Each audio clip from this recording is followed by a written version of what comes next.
Who blew Newcastle United's transfer window? Was it Eddie Howe? Was it Paul Mitchell? Was it Darren Eales? Was it the journalists? Was it the fans? Who was it? Or maybe the problem or the problems were a lot more simpler than that. Let's go through it together right here on Toon Tactics TV, guys.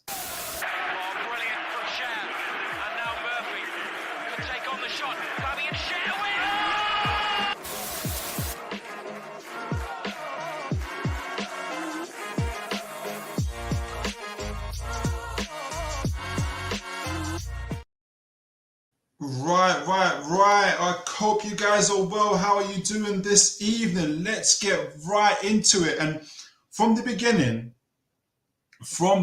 guys, I want to let you know that in preparing for the show, I don't know why, but actually I do know why.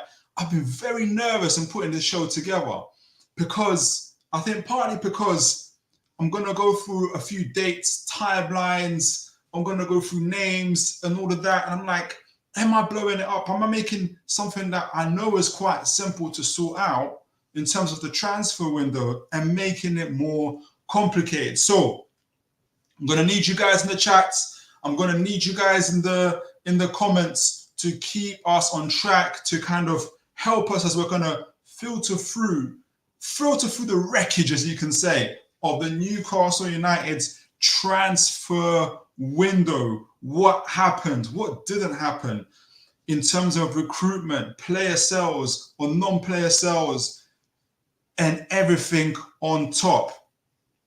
To begin with, I wanted to look at, if I get myself on here, what the journalists have been saying, who they've been kind of putting the blame on, and to say that also they would obviously, whether it's Craig Hope, whether it's Liam Kennedy and others, all these guys, articles and journalism I read, I enjoy, but also they've got their sources. They've got their people who obviously talk to them. And sometimes, yes, that I'm sure the journalists would argue they're telling the truth, and they are, but they're telling the truth according to those sources. And so, for instance, Craig Hope likened the transfer window and everything surrounding it, obviously, to Mike Ashley era, having that kind of feel about it. They said it's starting to feel all Mike Ashley-esque for him. Stavely and Gudusi were forced out. Eales wanted control over the window, and it turned into a disaster. So kind of, pitching the blame into Mr. Eales' direction. And we'll talk about that. Let me know what you guys think from the beginning, what you guys think of when you guys read the Craig Hope's article. Were you kind of leaning towards it? Then we look, obviously, Liam Kennedy. He talked about Darren Eales and how he must cut out the lads act. He kind of wrote a whole article about how he felt that Darren Eales was being, I think was being kind of unprofessional in terms of, yes, 1 minute he's with the fans doing karaoke, drinking beer, doing all this and the other.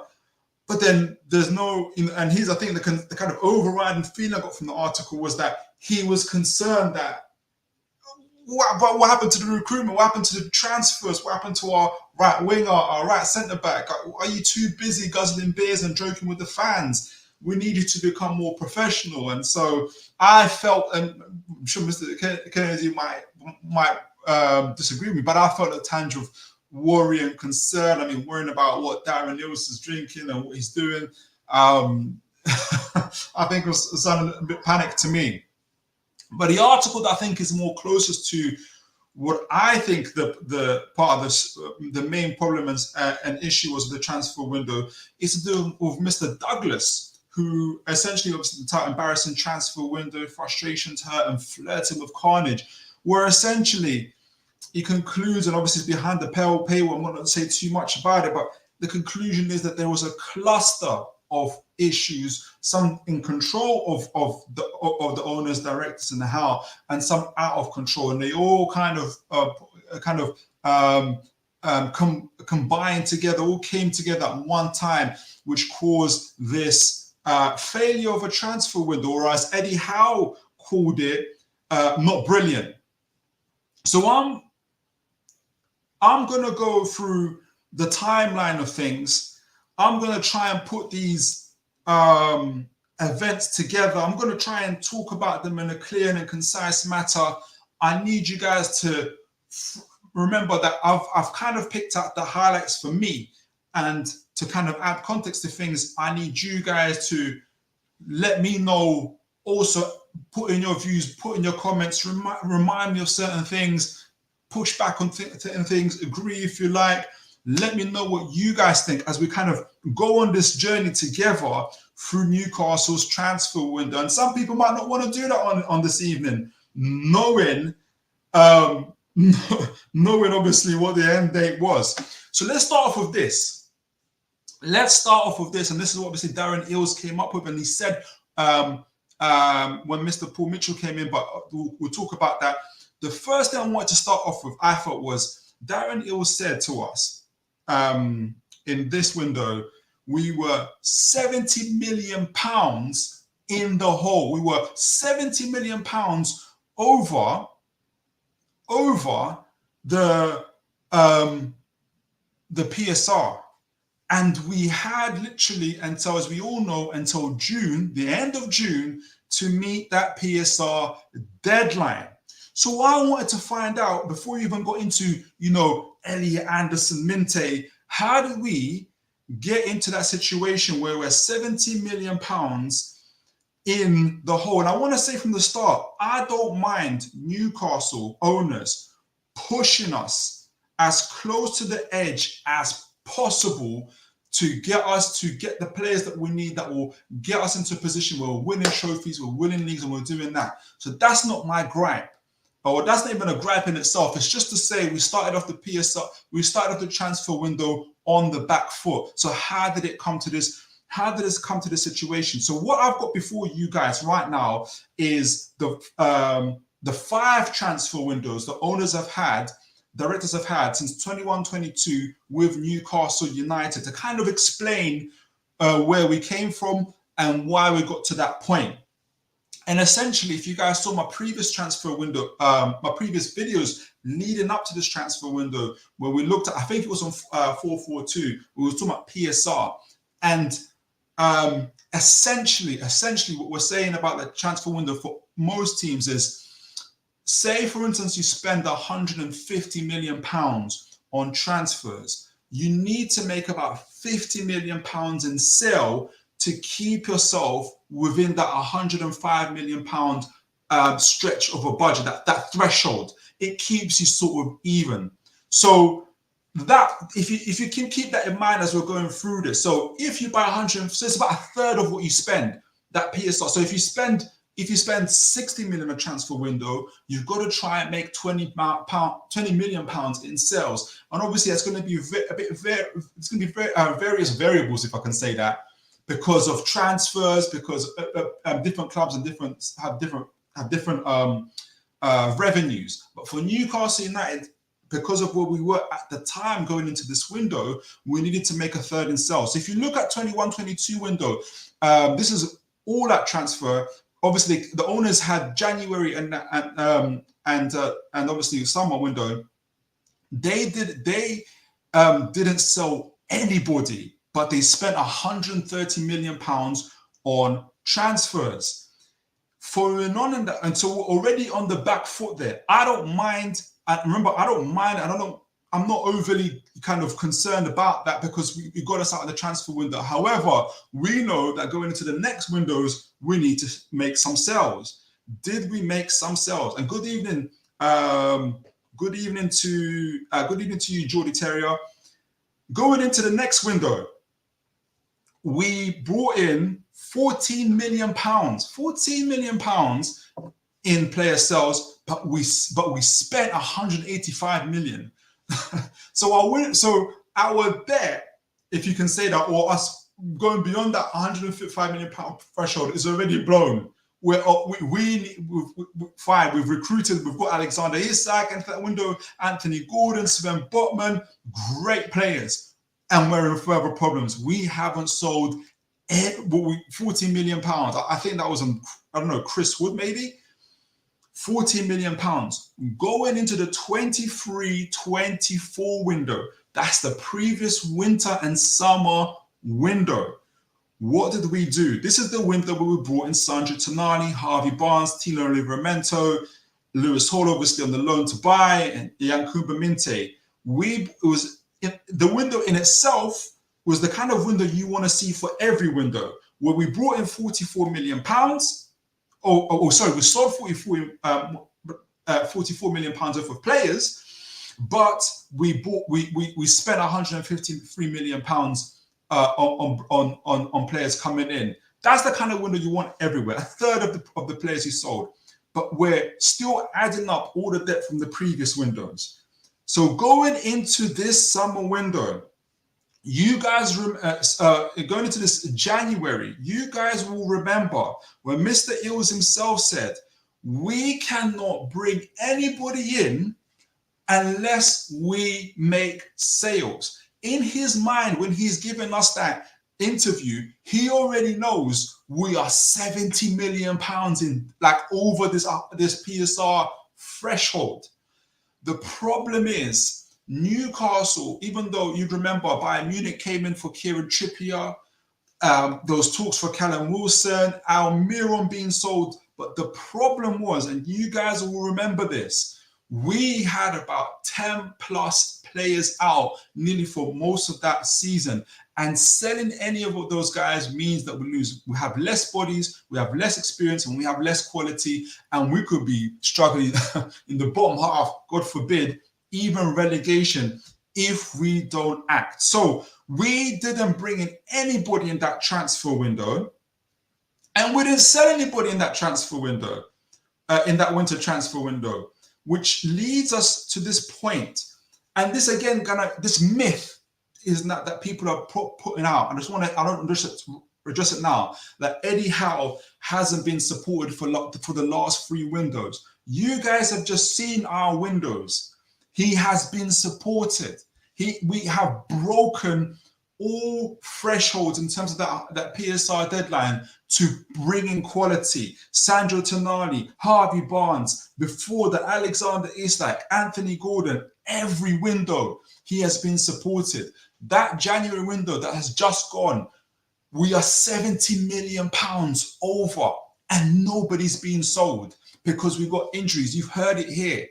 Eddie Howe has been supported. So I don't really apportion the blame there in that sense. But let me know what you think. Maybe there's a different way around that. Maybe you feel like, you know what, sell them anyway, because we're not going to get relegated.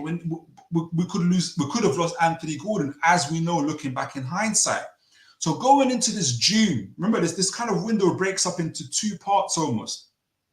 Going into June, we need to make £70 million threshold to make sure that we don't break that PSR. But just scooting back a little bit, if we're talking about selling players, the ability to sell players, Newcastle United, if you guys remember, were courting Dougie Freedman, sporting director at Crystal Palace. We need, after the whole scenario, after the whole situation with Dan Ashworth, we know what happened there. He left, he did his thing, he went to Man United, God bless him. I wonder, and this might be unpopular, because remember, he wouldn't give that contract to Joelinton. Slight tangent. There was talks about Joelinton being sold to Atletico for 40 million. Whether you like Dan Ashworth or not, was it in his mind to say he would have known we're 70 million pounds in debt? He's thinking, do I sell Joelinton now for 40 million, or do we risk losing Isak, Gordon, or Bruno? And I think that's the question that they were asking themselves. Obviously, Joelinton got injured, so we couldn't sell him. I love Joelinton, and that's not me saying I want him to be sold.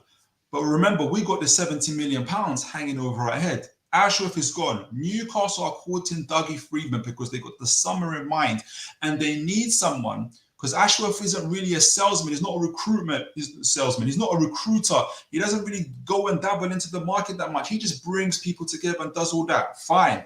Dougie Freedman, we need you. and we spent time looking for a sporting director. We know from the news that was being reported, there was two choices. There was the PIF choice, that was Paul Mitchell, who obviously has later come, and then there was the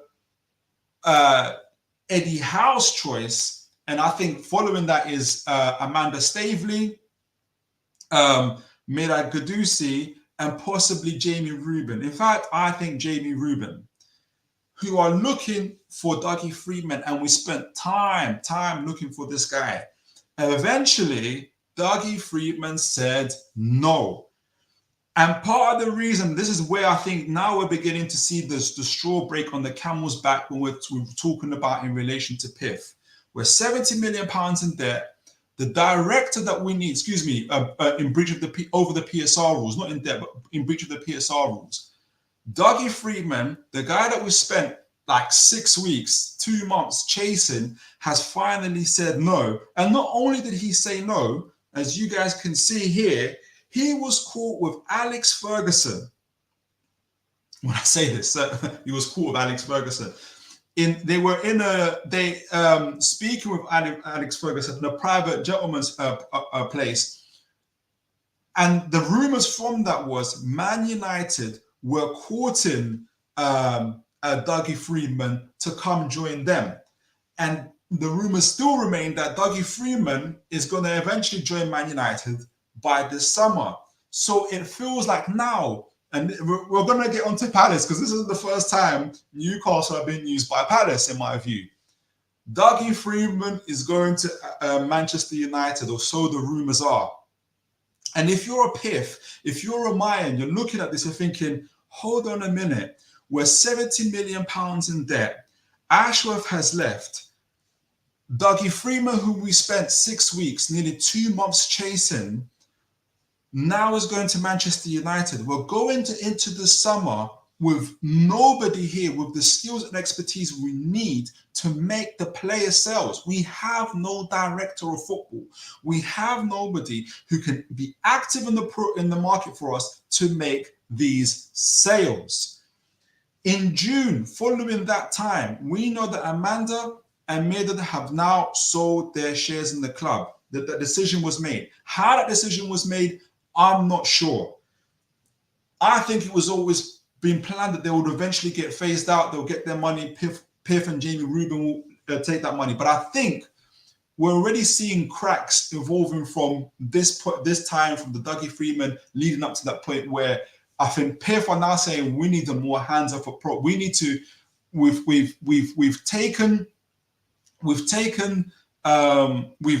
been led by Medad, by Amanda, by Eddie Howe in recruitment, and it has been good recruitment. I personally think nearly all of our signings that we have made, even Chris Wood and Mark Target, some people don't rate them. If you remember at the times they were necessary for us.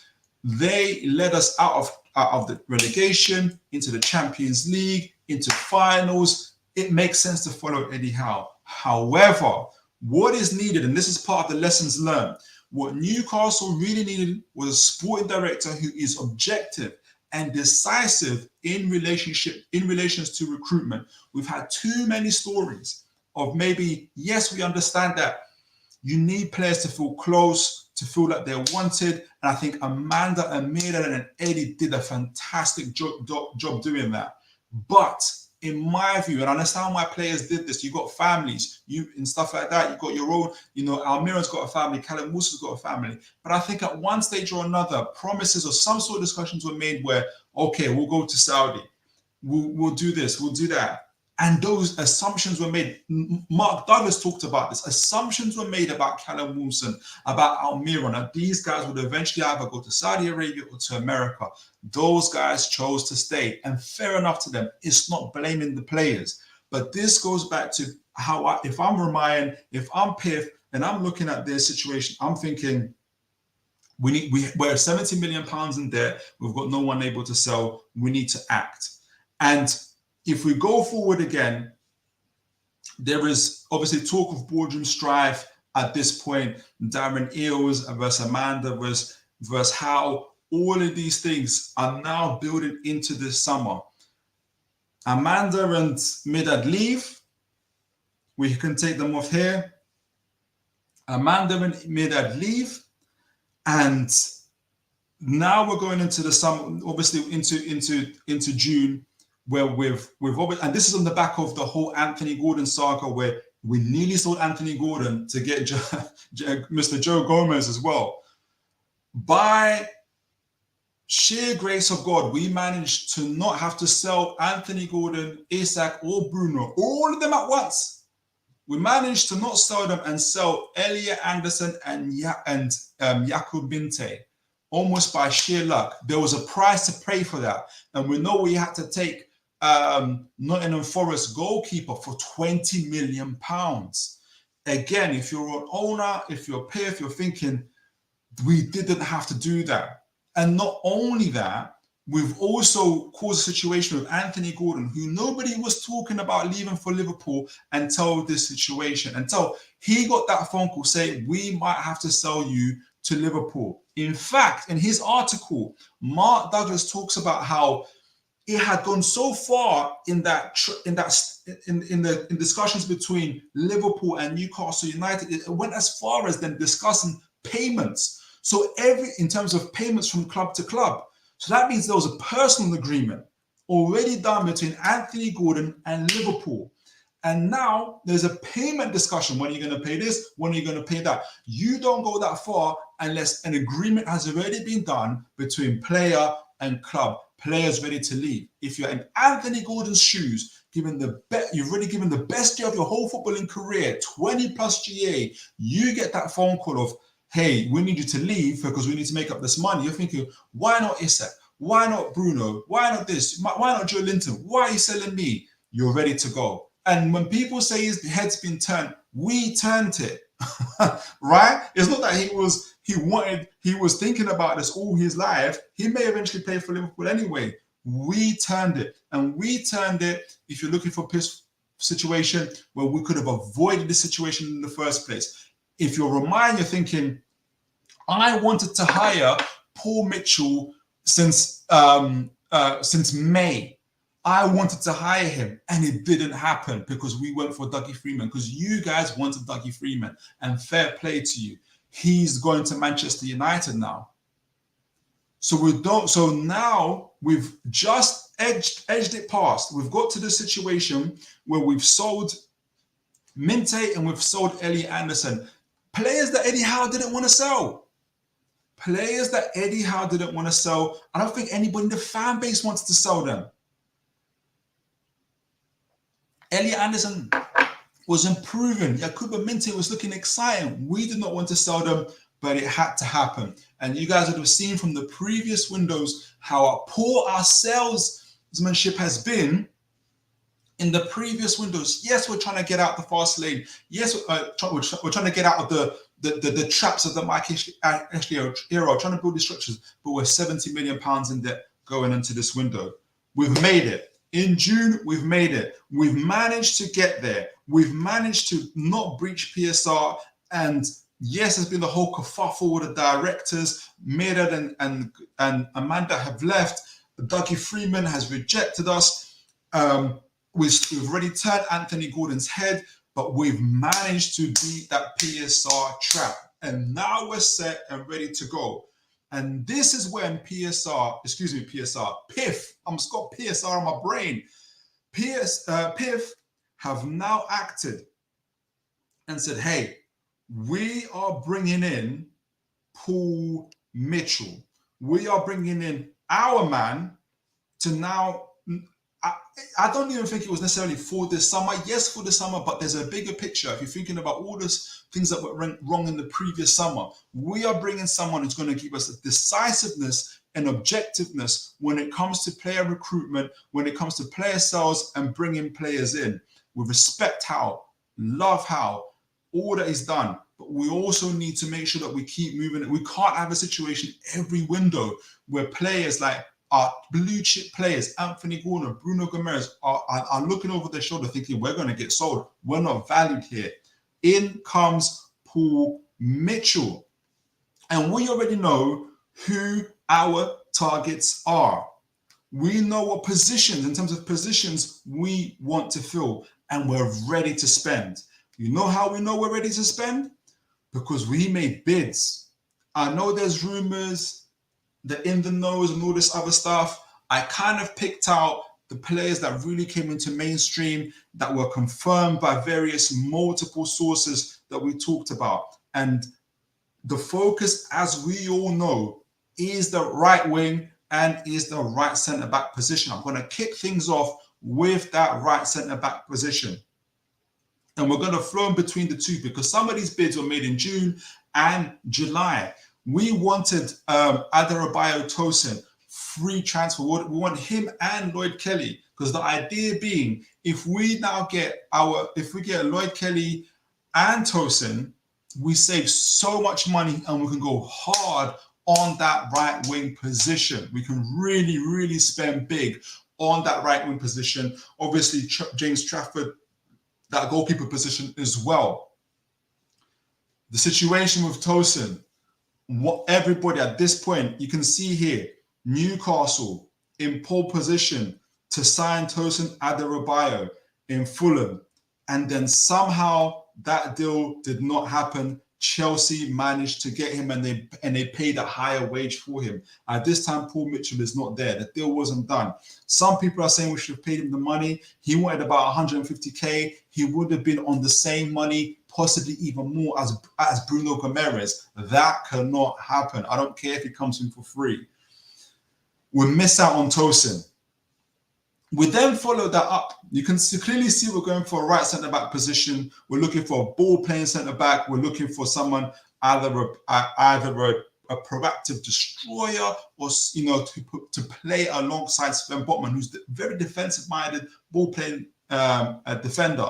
So you've got someone that goes, someone goes back. Anyway, Max Kilman. Do you guys remember that? Do you remember that the bid that was made? It was announced by John Percy on the Telegraph. It was announced by John Percy on the Telegraph. Newcastle have made a player plus cash bid for Max Kilman. He was valued at £40 million. Had we got Tosin, we would have saved ourselves £40 million. That player that Newcastle offered to Wolves was Elliot Anderson. So since June, and maybe even before that time, Elliot Anderson had already been allocated as one of the people that was a sellable asset for Newcastle United. He would have known that. Newcastle would have known that. Wolves rejected that transfer, obviously rejected that approach, and they sold him for pure cash to West Ham. So now Newcastle couldn't get a player for, they couldn't get, and I think it was part of the PSR situation where Newcastle tried to get the defender in and also meet that PSR threshold. We saw the stuff of Everton and Yakuba Minte and all of this stuff as well. We couldn't happen. And actually, so we didn't get that. We couldn't get Tosin for free. We couldn't get Max Kilman for free. So again, going into that situation where journalists were questioning how about, and before we move on to the July stuff in terms of those centre backs, we've already talked about two. We've got two more to go for the right centre-back position. I haven't even talked about the right wingers. I haven't talked about the goalkeepers. This whole situation, this whole myth that journalists were asking how about what's this all this eggs in one basket approach is wrong. They didn't have all their eggs in one basket. They had their eggs in several baskets. Newcastle United had their eggs in several baskets. They made bids for several players, for several people of quality, but they couldn't get it over the line. That's another thing. Why did we not get these players over the line? Tosin obviously went for more money to Chelsea, and he's in London as well. Why would he go all the way to Newcastle? Max Kilman, Wolves rejected the approach because they wanted pure cash, because they knew they had to replace him. And we weren't ready to pay £40 million for Max Kilman. We're going to find out now in hindsight why we weren't ready to pay £40 million for Max Kilman, because we know, we went for Mr. Gahey after that. Moving on to now Newcastle, moving on into the July bids. And I haven't even talked about the other situations with Michael Olise, but we're going to get into that. And obviously, we're going to get into that. July, Malik Thau. This is from Italia. Newcastle have to raise their offer for Malik Thau. And that offer, we know that Newcastle were looking to pay around 30, 35 million for him, obviously with some add-ons. Some are talking about how Newcastle were essentially offering 25 million up front with about 5 to 10 million in add-ons. And I think what the directors at the Rossoneri were asking for was 30, 35 plus for Malik Thau. You can see Newcastle are trying to be smart with how they spend their money, because they know there's bigger targets that they're looking for. That right wing position, they are already estimating, is going to cost more money. Keeping Michael Olise in mind, remember Michael Olise, we bid for him in June for £60 million. So you can already see the intentions that Newcastle have got. They're looking to go big and heavy into that right wing possession. That Michael Olise didn't happen. There was Bayern Munich. We're going to go into it about the Bayern Munich and that came. So you can see why Newcastle are playing really hard to get. They didn't like the deal in terms of Malik Thau. And I think, as we already know, in hindsight, they've already got their eye on a slightly bigger target shouldn't it not come in. And this is July. Obviously, Mr. Paul Mitchell has now come in. He's coming in July the 5th. And it's funny how, when Mr. Paul Mitchell comes in, we've gone from Malik Thau to Mark Gahey. And that lets me know that after the Olise deal, the other right-wing priorities were looking a lot lower in terms of valuation. And I think they were now going for a really, really top target in the right centre-back position, of which Mark Gahey is one. And we all know how that turned into a saga in and of itself. And you guys would have seen, we know that we've chased Mark Gahey for nearly 2 months. We were Gahey'd out. Every time we turn on the news and social media, this bid, that bid, third bid, 4 bids. Then we've got it in the nose saying, and big up Mr. Casey, Sean Casey, and big up all the other in the nose. Maybe there was just the one bid and they're just structuring the deal. All these type of situations. For me personally, once I saw that Mark Gahey deal make BBC News, you know this article here, Believe Mark Gahey, this is from the BBC News. Once I saw it on BBC News, my heart almost went, because I thought it's not going to happen. It's just way too public. And that's what Mr. Parish wanted. And look, all respect to Palace, all respect to their owners, but you would have all seen Mr. Parish's interview, and he gives the vibe of Eze Eberechi's up for sale. Mark Gahey's up for sale. All these guys are up for sale. Why don't you just sell them in the summer? Now there's a regret. He thought he could push that price up, and you can already tell that if you're Paul Mitchell, if you're those guys and you're dealing with, if this is how he is in live interviews, I don't know what Mr. Parish is like on a one-to-one basis when you're trying to buy a player.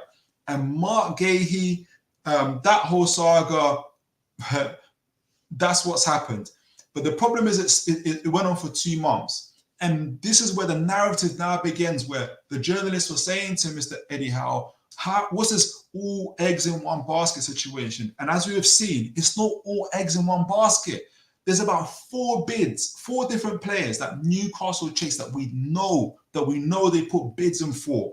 They went for Tosin. They went for Max Kilman. They went for Malik Chow. They went for Mark Gahey. That's the ones that even made the news. We don't even know the other ones. And obviously we've got Lloyd Kelly on a free transfer in itself, which was a deal.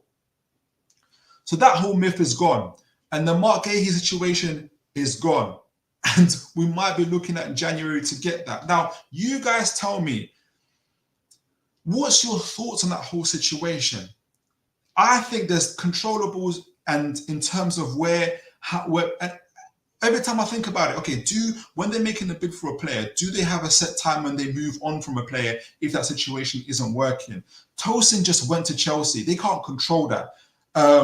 Wolves got a better offer, cash plus offer for a player that Newcastle weren't ready to pay £40 million for, when they could have got, say if they decided to press the button on Malik Thau, they could have got him for £40 million. Younger player, taller, stronger, more athletic. Obviously, Premier League experience is missing, but they can mold him into something. They can do something with him. So they said, Max Kilman just doesn't meet our valuation. Fair enough. They go for Malik Thal, but that deal isn't looking great. They're looking at 25 plus cash. They've also got their eye on something else. Okay. My only thing is, how do you go from 40 million, kind of bulking at the price of Malik Thal for 40 million, and then going as high as maybe 70 million for Mark Gahey? It'll be really interesting to see how much Mark Gahey is eventually sold. So I don't know what you guys think. What's you guys' view of this whole situation? I don't think obviously Mark Gahey 70 million. I think it's between a 40-45 million pound defender, and maybe that's the valuation that Newcastle were looking at as well.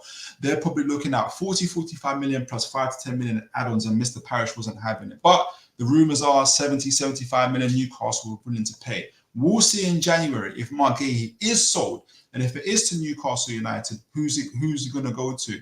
I think it says a lot when none of the top six clubs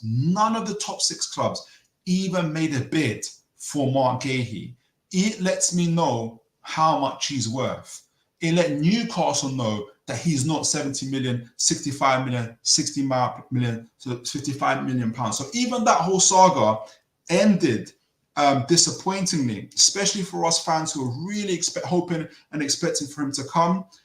In the end, in the harsh light of day, it made sense that we didn't get him. Going on to the right wing forward position, what Newcastle did in that situation, as we know and as we spoke about, we made a bid for Newcastle. We made a bid for Elise in June, and I liked it because Bayern Munich were in for him. Chelsea were in for him. You guys tell me, I think there was somebody else, about 3 or 4 other clubs that were in for him, big clubs. And I thought to myself, go on Newcastle, because you just never know. And the rumors are we met his wage demands even, and they would have been high. So that would have been interesting for Newcastle where that would have went. They met his wage demands. That we met Crystal Palace's a release clause straight away, no hanging around, and it's a lot of money. And in terms of how it was not only for 60 million, but also the structure of the deal. So show me the ambition of Newcastle United for Michael Elise. Fine, we didn't get him. From that, you guys all know there was big up Mighty Mag. Thank you. Yes, hit the likes, folks. Hit the likes. It'd be great to have you. Yeah, Chelsea, we're another club too. Thank you, Queen of Heart. Thank you for joining me as well. Thank you for reminding me. Chelsea were there. All of those guys were there. And Newcastle bidding for him. Bayern Munich got him. Fair play. As long as it's not Aston Villa or Tottenham, I'll be all right. It was Bayern Munich, so fair play. Then obviously we've had all these other rumours about Noni Madueke, the gentleman Neto. Fine, there were all kind of rumours, but the solid bid that eventually went in that we all know about now is Mr. Anthony Elanga. Now they're all saying 50 million pounds. Fine, 50 million pounds. It was a player cash plus deal, and that we were paying. We offered, I think, 35 million with Miggy Almiron, and Forest just said no. Then they're standing proud that they said no. Fair enough. But Newcastle have also let the cat out the bag a little bit there of who that right winger is now. Obviously, we know it's Anthony Elanga. So Anthony Elanga, Mark Gahey would have been our right wing forward and our right centre back positions. I don't know what you guys think. I think the one little, if I can call it a gripe, but maybe it's a transfer strategy, is why did we wait until deadline day to make that move? Maybe Newcastle were making that move way earlier. We know that when we made that sell to, when we made that purchase of their goalkeeper, Vadikamos, that people were saying we're still talking to Nottingham Forest. And there was obviously Anthony Elanga that came up in that conversation. Morgan Gibbs-White came up in that conversation. And so people were already thinking who were Newcastle were looking at in terms of that situation. Obviously, we saw Elliot Anderson to them as well eventually. So there's a lot of business there with Nottingham Forest. Anthony Elanga seems to be the right wing forward position, but I don't know what you guys think. But I don't understand why we're waiting to the deadline. Is it where they're thinking, okay, if we buy Mark Gahey for 70 million, then the price for Alanga is going to go up because people know we've got money. I don't know. I don't know what that situation was, but it's a shame that obviously I personally think we could have got a better player than Anthony Alanga. I think there are better players out there. But as I said to you before, our transfers in the last, since the Newcastle come in, for me, have been perfect. And I'm sure he would have done a job for us. So let me go to the comments before I move on. Phil F, big up my namesake. I think a lot of fans are glad we didn't sign Gahey for 70 million plus. Yeah. We never placed a bid for Thao, only inquired. Okay. If that's the case, okay. Tosin will be lucky to play more than a handful of games for Chelsea. Okay, so let me break that down. I agree with you, Phil, on so many of these things. I don't think Mark Gahey's worth 70 million pounds. Absolutely not. Sven Botman, in my view, already is better than Mark Gahey. We're going for 30 million pounds. He's not worth that. Mark Gahey, in my view, isn't better than Van de Ven, who Tottenham got for 40 million pounds. So already that valuation is too steep, in my view. In terms of placing the bid for Malik Thao, you let me know, Phil F, what you think of what a bid is. And sometimes bids aren't necessarily an official letter with the club name and stamp and here's our bid. It can be a conversation between whoever the director of Milan is with Paul Mitchell on a WhatsApp. If we, Paul Mitchell gives it won't be like this. I know it'll probably be on a Riviera and having a conversation about it. Hey, what if we offered you 30, 35 million? What would you guys say? The director of the Rossoneri says, let me get back to you. If anything, would you count that as a bid? I would.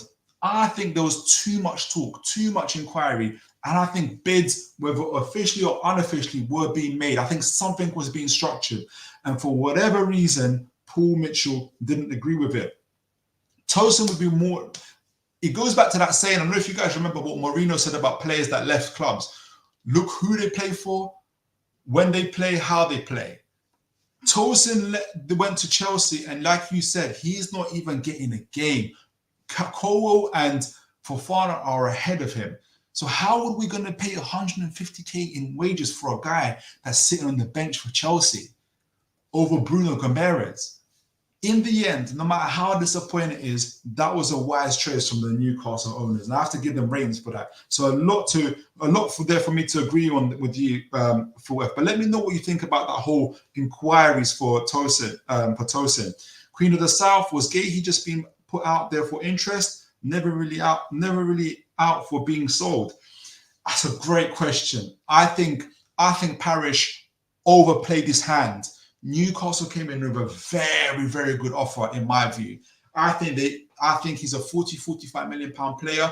I suspect, in my view, Newcastle went over 50+ million offer, an offer that Crystal Palace are not going to get again. If I'll be so shocked right now, I'll be so shocked if Gahey goes for more than 60 million. I'll be so shocked. Parish wanted that before he could push it. And I think going on the BBC, going on Sky News, going on whatever, to show how big and bad he was, and he wasn't going to have it from Newcastle. Who was the audience? Maybe it was the Palace fans because they were worried about Eze, or Elise had already left. And look, maybe from reflecting on this now that I'm talking to you, if Paul Mitchell's in a situation where, God forbid, we've already sold Anthony Gordon and Arsenal are talking to Isak and Man City are talking to Bruno Gomes, maybe you might want your director to come out and do that. Maybe not. Paul Mitchell isn't that type of operator. He's an elite operator. Maybe, that's what Parish was doing and he wanted to do it for the Palace fans. Who else was watching was maybe the other clubs and seeing how, he wanted to show them, to show to Man United and all those guys, look, I'm not letting Newcastle, push me around and all those things. Fine, that's him. But I think Gahey was up for sale, but something went wrong there. And look, at the end of the day, we'll see what happens in January for him. Phil F, but great question, Queen of Heart. Phil F, the moment Anderson was sold to Fulham, Palace were never going to sell Gahey. Yet they still brought in Chalobah and they brought in Lacroix. So they replaced Anderson and they've added another player on top of that. It's arguable. It's arguable. They might have a better selection of centre-backs than we do. in the current state of things. Obviously, Sven Botman not included as he's injured. So why not just sell him? Why not just sell him? I think it was a lost opportunity for Palace. Mighty Mag, Philip, there's some free agents in the market we should be looking at. I agree with you. The only thing with that is Eddie Howe is, and I think it's a good thing, is very selective about the players that he brings into his squad. His dressing room is very, very, very important to him. He would rather have 2 high-quality, expensive signings who would be great for the dressing room rather than 8 players who are free agents, wouldn't cost us a thing, but may cause an imbalance in his dressing room. So it's up to Eddie Howe on that. So let me know what you guys think. Let me know what you guys think. And look, we didn't get Elise, we didn't get Anthony Elanga, we didn't get our right. So we've ended up the transfer window with none of our right wing forward targets, none of our right centre back targets. As I'm talking to you guys, I just remembered about the whole James Trafford situation. We didn't get James Trafford over the line because we wouldn't pay the 20 million for Burnley for Mr. Trafford, who I think would be a very good goalkeeper for us. And that's where we land. That's where we are. We obviously brought in Olosola, we brought in I don't know how many goalkeepers, and that's where our transfer window ends. You guys let me know what is your kind of overriding and overwhelming feeling when I'm looking at this. And obviously the title of the thumbnail is who's to blame, and really maybe it was a bit tongue-in-cheek. It wasn't necessarily about who's to blame. Like I said, I feel like it's a cluster of situations that are controllable and not controllable for Newcastle United. Who you want to buy Mark Gahey? Who can explain the behaviour of Parish? You've seen his behaviour on the interviews. Who can account for that? You want to buy Tosin? Who would have thought that Chelsea will give him 150k? You can't control that. But what if you're out Ramayan? I think what you're doing is you're looking at the bigger picture. You're reflecting on the bigger picture. You're looking back at the previous 5 transfer windows, and you're saying this: yes, we needed to get players in. We need to push close to the sell as possible to improve. We're so far back under Mike Ashley, God forbid, 14 years of Mike Ashley, 14 years of our revenue going backwards, our players. Anyway, it was just too much. And so to push that, we had to spend, and we spent big. In my view, like I've said to you guys, Eddie Howe, everyone there's been no window that's been a failure.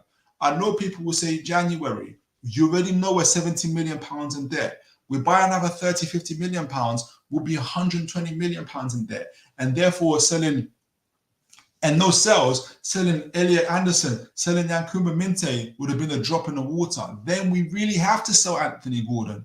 Would that be a success? That wouldn't be a success. I would be, if I was PIF, if I was Aramayan, I would want more windows like 23, 24, where we brought in 44 million pounds for player sales, and we spent roughly 150 million pounds. And you'd want that sort of situation in every year, including winter and summer with transfer windows. So therefore, when you're coming into the final third year cycle, you're not on the phone to your best player, to your star player saying, we're going to have to sell you, when he wasn't looking to be sold. You don't want that situation again. You've trusted your board. You've trusted Mirdad, Amanda. You've trusted, and it was earned trust because, like I said, we brought in fantastic players. Where the club has gone has been incredible. But there's some things that you now have to do as the owner, as the directors, and to take that kind of control. And they brought in their man, Paul Mitchell. And I don't really put any responsibility of Paul Mitchell for the summer window. It's coming at July the 5th. The train is already running. The targets have already have already been set. Bids have already been made. You're almost there for the ride. You're going to make some tweaks. You're not going to pay 40 million for Malik Thal. You're not going to give in to Crystal Palace's demands and pay 75 million for Mark Gahey. You're just not going to do that, and it makes sense. And I'm in the same. The problem with that is obviously the good thing, and the problem is, as Mark Douglas said in his article, with none of those, with no first team players coming in apart from Lade Kelly now, Eddie Howe is left holding the pieces. And I say the pieces, the squad has to go into January now, and we have to hold it and put it together. But at least we're not in the red like we were previously in the previous. We're not, 70 million, 100 million, 150 million pounds in the red over the PSR going into the January transfer window. So before I conclude, I'm going to read your comments. I'm going to see what you guys are thinking, what you guys are saying. And you guys have been absolutely incredible on the chat. Mighty Mag, Phil F. I agree. We definitely tested the waters with Malik Chow. I keep saying Thao, but I hear it's pronounced Chow, isn't it? I agree. We definitely tested the waters with Chow and Milan. Palace had a bad injury to another centre-back, hence why they signed Chalobah on loan. Yes, exactly. So, again, uncontrollable circumstances. And part of the word is if that centre-back didn't get injured, Mr. Gahey was ready to be sold. Newcastle can't control Crystal Palace's injury list. Good point, Philip. Appreciate that. Philip, again, Lloyd Kelly is on a reported 150k, crazy even for a free agent. I don't believe that. I don't believe that Lloyd Kelly's on 150k. He was on like 20, 30, 40k at Bournemouth. There's no way we're giving Lloyd Kelly 150k. There's no way Lloyd Kelly is getting paid the same amount of money as Bruno Gomes, as Joelinton, as Kieran Trippier, as those guys. It makes absolutely no sense for Newcastle United. If we paid 150k for Lloyd Kelly, we might as well have paid that for Tosin. We might as well have paid that for Tosin. So I personally don't believe that story, Phil F. Mighty Mag, we are going to have a large funds next summer. Yes, and every club knows it. The Newcastle tax will kick in. It's a very good point.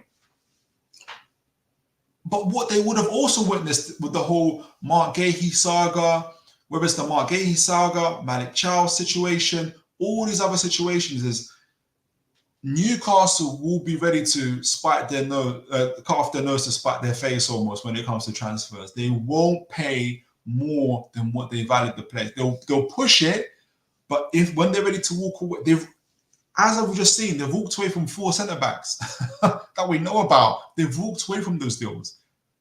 So, yes, you can try and tax Newcastle, and I think to some degree they'll push it, but there's also a healthy respect of, look what happened with Sven Bottom. We chased him for ages.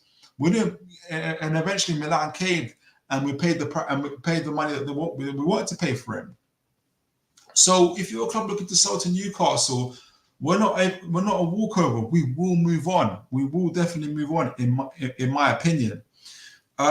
Queen of Heart, but ain't that the issue? When you get even a sniff of getting improvement, clubs are hit harder with unexpected and unneeded taxes, which hinder growth on clubs. Do you mean like in terms of the PSR, or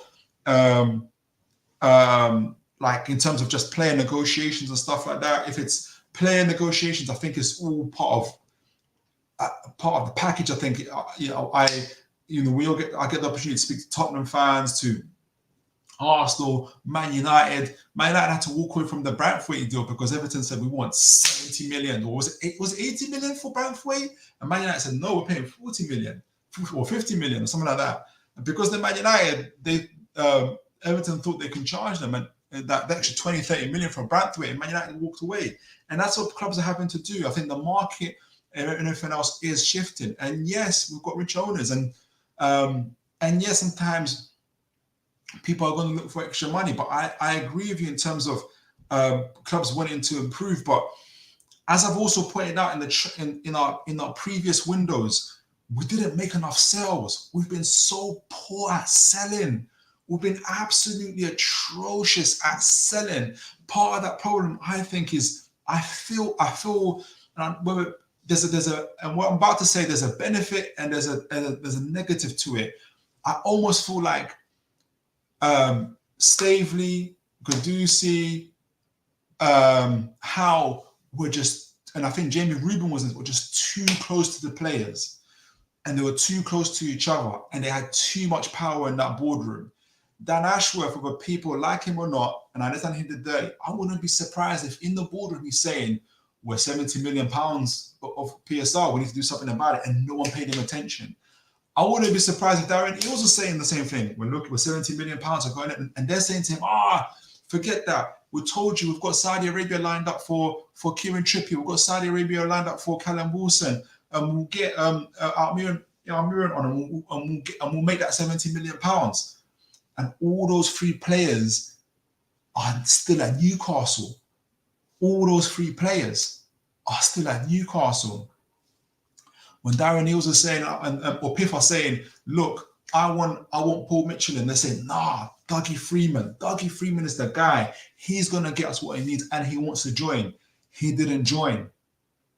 So there's just too many, there's too much of an imbalance in that. And it's a cluster of situations, and it's not apportioning blame to anybody, but it was a situation where if you're PIF and you're looking at this, there's so many good things. The players that we have already recruited, how far we have gone, the Champions League. Eddie Howe's an incredible coach. Look how many players he's turned around.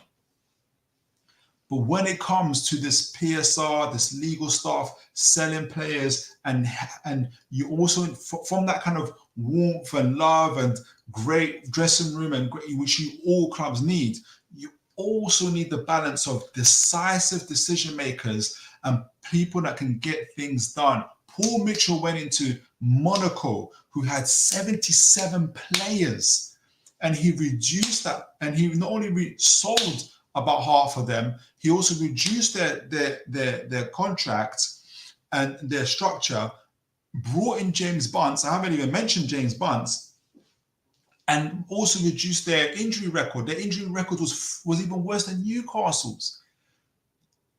So when Paul Mitchell and Mr. James Bunce are brought in, and obviously Eddie Howe's already said he doesn't know what the remit is, what the position is. All that is understood. He's doing a great job. But to take us to that next level, you need to have decisive, you need to let the people do their jobs. You need to have a Paul Mitchell and a James Bunce to be able to do their jobs, to be decisive in certain situations where players who have been said, look, we're going to have to sell you, we're going to have to move on. They are sold and they're moved on. Even if there's a risk that it might not work out. I wouldn't have been surprised if Paul Mitchell would have sold Joelinton. And the fan base, including myself, would have been aghast. But if we sold Joelinton and we managed to keep, and we never had to pick up that phone to Anthony Gordon and cause that whole situation with Liverpool, and maybe kept Yankuba Minte, Elliot Anderson, sold somebody else, you guys tell me, would it have been worth to sell Joelinton? Right? You guys tell me, would it have been worth to sell Joelinton? I don't know. Let me go into the comments again, and I'll wrap this thing up. You guys have been absolutely fantastic. Phil F, I understand the frustration with the lack of signings this summer, but you shouldn't forget that this is the same squad that got Champions League. Exactly. I know Liverpool had a stinker that season. Forget Liverpool. Newcastle were incredible that season. And you are absolutely right, Phil F. You are absolutely right. And this is the same squad. We're playing badly at the moment, but we're winning games. And guess what? We were doing that in that season. We made Champions League as well. We're looking, we're only going to get better. I feel like we're still in pre-season form. We're only going to get better. Gordon's only going to get better. Our pass and everything that we're doing, we're only going to get, the more Tonali gets fit, he's going to come in. Lewis Miles to come back. I think Callum Wilson comes back after this international break as well. So there's a lot to look forward to. It's a very good squad in itself. Very good squad. And I'm only hoping that Mr. Howe and Mr. James Bunce form a relationship where James is saying to him, we need to manage the workload for some of these guys. That Mr. Howe, and maybe we need to tweak a few things with your training. I know that Mr. Howe is, and understandably so, is going to be very sensitive to that, but I hope he listens. And I hope we can see a reduction in injuries. We can see our play getting better, and we can just get more points and win something this year. Win something this year. But great comment there, Phil F. Yes, Phil F. And look a lot stronger this season, but I reckon Chelsea will be the same this season, along with Man United. Villa will struggle with the extra 8 games in the Champions League. I don't know how many of you guys have seen that new template for the Champions League now. That Champions League, and we all know about the Champions League now, that Champions League is going to take its toll, not to mention League Cup, FA Cup. How many of these teams are going to say, do you know what, maybe we can't? How many of these guys have the squad to play domestic Champions League and do that? Do Villa, do Man United? I think there's going to be opportunity. Newcastle squad stays healthy, and that's a big if. I understand we're in the same position. We're not any different. But in an ideal scenario, if we can keep ourselves together, keep ourselves focused, keep united, I think Newcastle can win something this year. Great comment there, Phil. I've got another one here as well. It's not all doom and gloom, I agree. I just hope we don't go back for Gahey. I simply don't rate him on 5 games for England in a terrible Euro tournament. Fair play to you. I was leaning towards Malik Chow.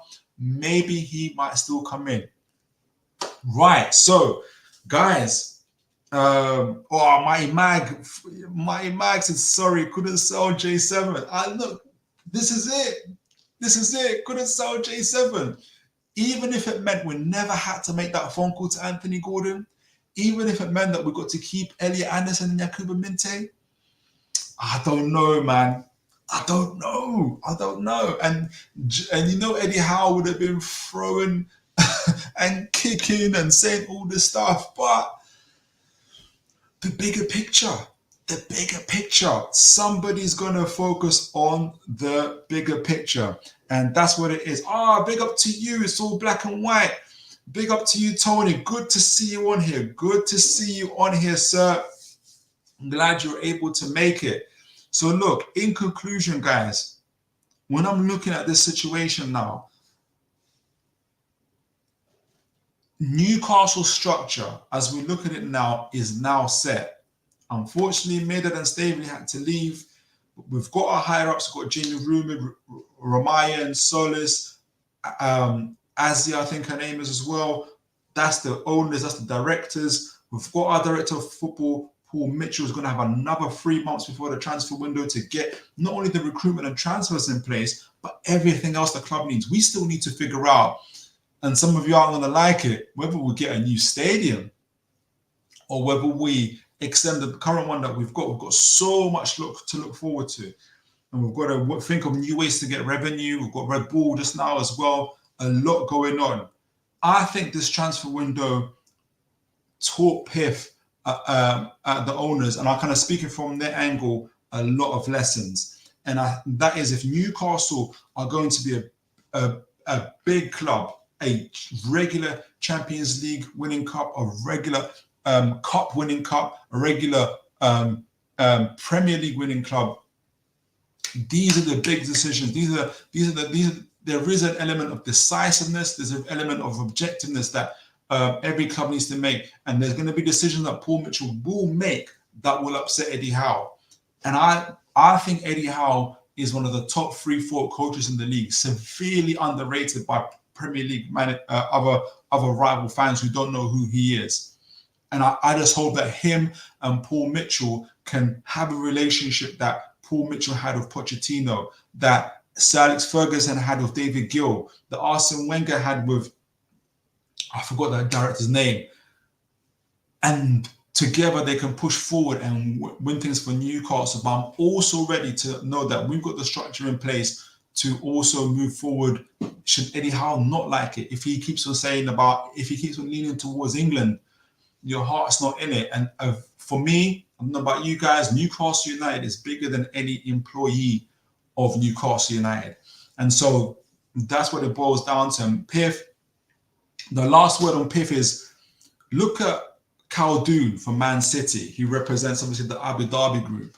He's part of the Abu Dhabi group, but he's also day-to-day really involved in the day-to-day running of Man City. And I know that Ramayan's got all these other clubs, all these other, companies and stuff like that. But to run a Premier League club, I think we need to have someone directly. And I know we've got a few board members, but who's involved in that day-to-day running? Who's, Ramayan is the chairman. You might have to take a leaf out of Khaldoon's book, and you're going to have to hang around here, because in the Premier League, the competition is fierce. Clubs are like gorillas, not just on the pitch, but in the transfer window, in the markets, everything else. You need to be there, in my opinion. I know there's technology you can be at. You got video, you got all this other stuff, but you didn't know what was going on in your own boardroom. It took you a while to act upon the power imbalance between Stavely, Meerdad, Darren Ills, Eddie Howe. It took you a while, and it nearly cost you your best player, one of your best players, in Anthony Gordon. It nearly cost you in terms of your director of football, getting the right person. It nearly cost you in so many ways. And so I think they need to be a little bit more hands-on in that. So I think all round there's things that went for Newcastle, went against Newcastle, the incontrollables, all these other things. But I'm hoping under Paul Mitchell that we can have contingency plans, we can have ways to move forward and to deal with as many situations that we can handle, and to really get the players that we want. We've got January.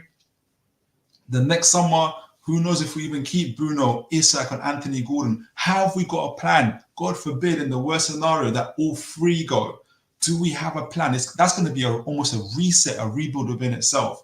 But I think we've got the right directive in place. And but let me know what you guys think. As always, I want to know what your thoughts are on that.